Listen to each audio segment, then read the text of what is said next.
অসমৰ অসমীয়া জাতীয় জীৱনত বিশেষভাৱে অসম সাহিত্য সভা এটা অসমৰ সন্মানীয় অনুষ্ঠান, সকলোৱে সন্মান কৰে।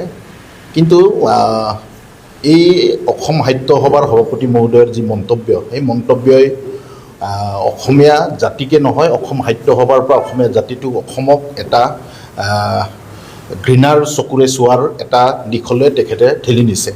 তেখেতক মই যোৱাকালি সামাজিক মাধ্যমৰ জৰিয়তে তেখেতক আমি বড়ো আৰু মিচিং আৰু অসমীয়া সমাজক যি তেখেতে দিয়া মন্তব্যৰ ক্ষমা প্ৰাৰ্থনা বিচাৰিবৰ কাৰণে ইতিমধ্যে আমি সামাজিক মাধ্যমৰ জৰিয়তে তেখেতক আহ্বান জনাইছোঁ। আমি ক'ব বিচাৰিছোঁ যে অসমীয়া জাতীয় সত্তা গঠন কৰাৰ, অসমীয়া জাতীয় সত্তাৰ সংজ্ঞা তেখেতে দিয়ক, আমাৰ আপত্তি নাই।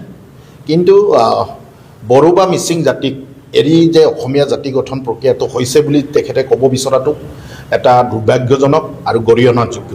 আৰু তেখেতে এটা বস্তু বিশেষভাৱে এটা জনগোষ্ঠীক তেখেতে উল্লেখ কৰি মেলি মিচিং আৰু বড়োক অসমীয়া নহয় বুলি ক'ব বিচাৰিছে। সেই যিটো জনগোষ্ঠীৰ নাম উল্লেখ কৰিছে, সেই জনগোষ্ঠীটোক চৰ অঞ্চলত থাকে বুলি কৈছে। আৰু আমি সকলোৱে গম পাওঁ সেই চৰ অঞ্চলত থকা মানুহবোৰ কোন, আৰু সেই মানুহবোৰক কম্পেয়াৰ কৰি উজনি অসমৰ গোটেই উজনি অসমৰ কথা তেখেতে টানি আনিছে। উজনি অসমৰ ল'ৰা ছোৱালীয়ে মাতৃভাষা অসমীয়াক নম্বৰ নাপায় বুলি তেখেতে কথাবোৰ আনিব বিচাৰিছে। সেই কথা বতৰাবোৰে একজেক্টলি উজনি অসম বুলি নহয়, অসমীয়া জাতীয় সত্তাৰ যি বুকুত এটা ডাঙৰকৈ আঘাত আনিছে বুলি আমি ক'ব বিচাৰিম। আৰু তেখেতক আমি যোৱাকালিও কৈছোঁ আৰু আপোনালোকৰ জৰিয়তেও আমি আহ্বান জনাইছোঁ, অতি শীঘ্ৰে তেখেতৰ যিবোৰ মন্তব্য আছে সেই মন্তব্যবোৰক তেখেতে শুধৰণি কৰক। কাৰণ চৰ অঞ্চলত যিবোৰ জনগোষ্ঠী থাকে, সেই জনগোষ্ঠীটোক আমি মিয়া বুলি কওঁ, অবৈধ বাংলাদেশী মিয়া বুলি কওঁ। যদিও অবৈধ বাংলাৰ অনুপ্ৰৱেশকাৰীৰ বিৰুদ্ধে এই 6 বছৰ অসম আন্দোলন হৈছিল, 855 জন শ্বহীদ হৈছে। আৰু এই অসম আন্দোলনৰ, এই অনুপ্ৰৱেশকাৰীৰ বিৰুদ্ধে হোৱা আন্দোলনকো তেখেতে আজি নস্যাৎ কৰিব বিচাৰিছে নেকি? যদি তেখেতে বিচাৰিছে তেখেতৰ মন্তব্য কওক। কিন্তু আমি ক'ব বিচাৰিছোঁ, যিসকল জনগোষ্ঠীৰ নাম লৈ মিচিং বা বড়ো বা আমাৰ জনজাতিসকলক অসমীয়া নহয় বুলি ক'ব বিচাৰিছে, সেই যি জনগোষ্ঠী চৰ অঞ্চলত বসবাস কৰা সকলক তেখেতে কি ৰক্ষণাবেক্ষণ দি অসমীয়া জাতি গঠন প্ৰক্ৰিয়াত এটা নতুন অসমীয়া জনগোষ্ঠী এটা সংযোজন কৰিব বিচাৰিছে নেকি? সেইটো কথাটো এতিয়া আমাৰ কাৰণে, নতুন প্ৰজন্মৰ কাৰণে, বিশেষভাৱে নতুন প্ৰজন্মৰ বাবে, অসমৰ বাবে এটা আৱেগৰ কথা। এইটো এটা বিপদজনক কথা।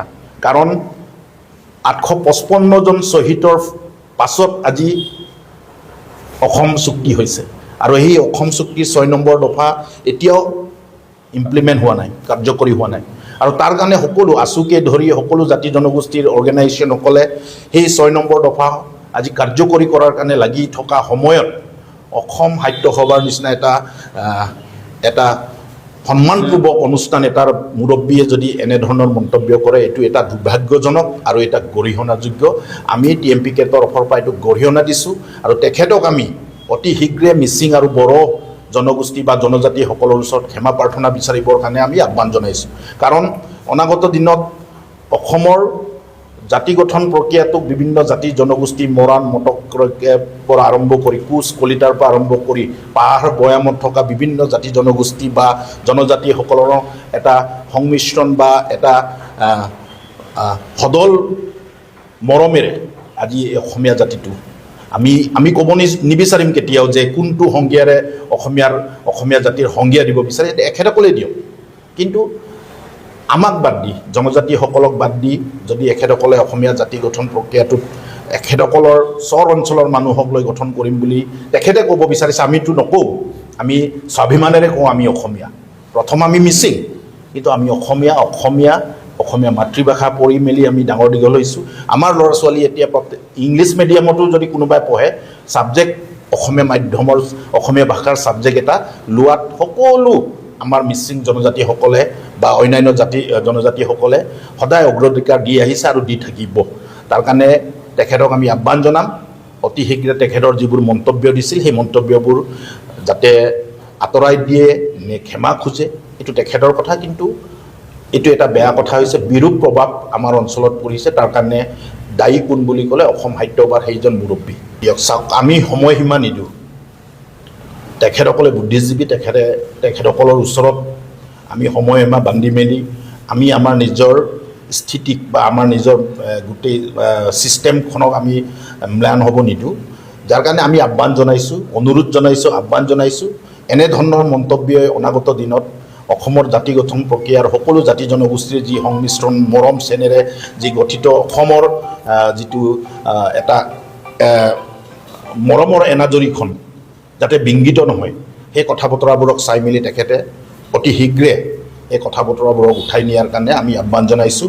আৰু ইতিমধ্যে মই আছুৰ উপদেষ্টা, মুখ্য উপদেষ্টা সমুজ্জ্বল কুমাৰ ভট্টাচাৰ্যৰ আমি বক্তব্য শুনিছোঁ। তেখেতে আহ্বান জনাইছে অতি শীঘ্ৰে আছুৰ মজিয়াৰ পৰা অসম সাহিত্য সভাৰ লগত বহি সেই কথা বতৰাবোৰৰ আলোচনা কৰাৰ কথা আমি অৱগত হৈছোঁ।